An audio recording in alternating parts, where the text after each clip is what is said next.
নমস্কার, কলকাতা টিভিতে আপনাদের স্বাগত। সঙ্গে রয়েছি আমি ঈশিতা।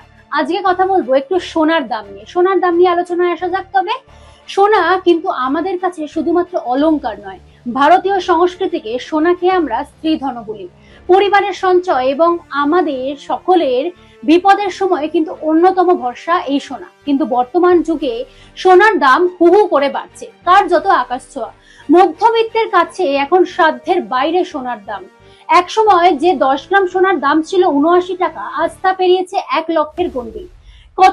এখন কত দাম চলছে সোনার, সবকিছুতে আসবো। তবে দেখে নেওয়া যাক এক নজরে যে এর আগে কত দাম ছিল সোনার। যেমনটা জানা যাচ্ছে 1955 সালে 10 গ্রাম সোনার দাম ছিল 79 টাকা, যেমনটা আপনাদের আগেই বললাম। 2000 সালে তা বেড়ে দাঁড়ায় 4400 টাকা।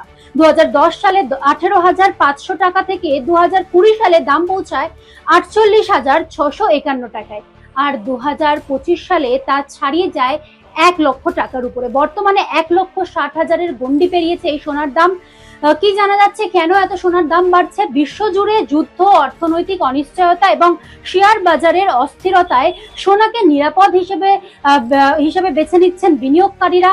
পাশাপাশি কেন্দ্রীয় ব্যাংকগুলির সোনা কেনার প্রবণতাও বাড়ছে, ফলে সোনার চাহিদা দিনে দিনে বেড়ে উঠছে এবং ততই কিন্তু দামও বেড়ে উঠছে।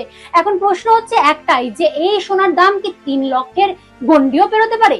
বিশেষজ্ঞরা কি বলছেন? বিশেষজ্ঞরা বলছেন যে বছরে গড়ে 12 থেকে 15% দাম বাড়তে থাকলে 2030 সালের মধ্যে 10 গ্রাম খাঁটি সোনার দাম 2,25,000 থেকে 2,80,000 পর্যন্ত পৌঁছাতে পারে। বিশ্বজুড়ে অর্থনৈতিক অনিশ্চয়তা এবং কেন্দ্রীয় ব্যাংকগুলির সোনার কেনার প্রবণতা বাড়লে সেই দাম কিন্তু 3 লক্ষের গন্ডি ছাড়িয়ে পড়তে পারে বলেও আশঙ্কা করছে বিশেষজ্ঞরা।